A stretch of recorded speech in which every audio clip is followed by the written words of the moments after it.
kan, dişe diş, kana kan, intikam, intikam.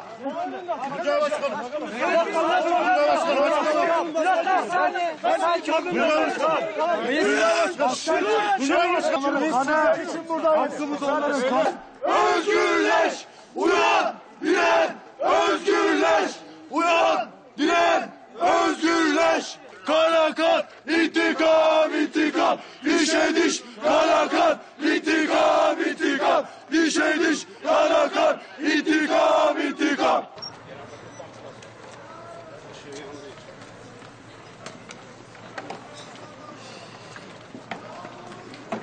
Tamam beyler.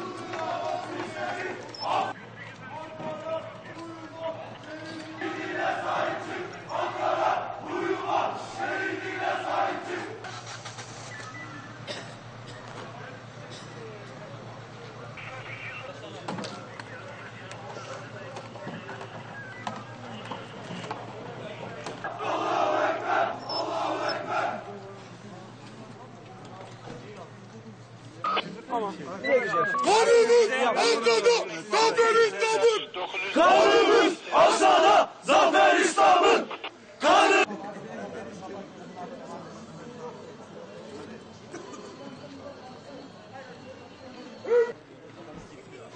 Alperenler çekecek, Apo'nun ipini. Alperenler çekecek, Apo'nun ipini. Alperenler çekecek.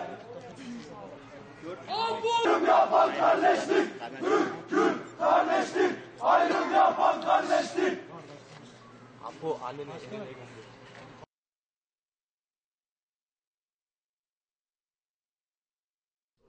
Aziz Türk milleti, öncelikle şunu belirtmek isterim ki, ben bir Kürdüm. Vatansever bir Kürt olarak benim bu ülkeyle hiçbir sorunum yok. Kürtler üzerinden rant, güç ve menfaat elde etmek için Kürtler adına sözcülüğe soyunanlar, bunlar yetmezmiş gibi bu vatan haini terörist köpeklerin yüzyıllardır İslam'ın sancaktarlığını yapan bir milleti haince bölmeye çalışması artık dayanılacak bir hadise değildir. Bütün Müslümanlar kardeştir.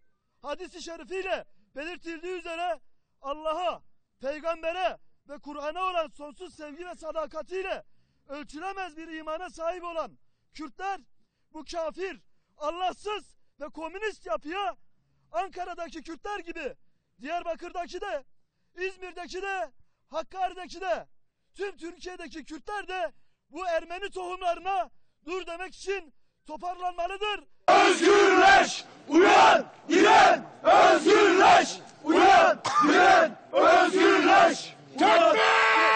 Abi çekme kötü çıkıyor. Hazır geliyor.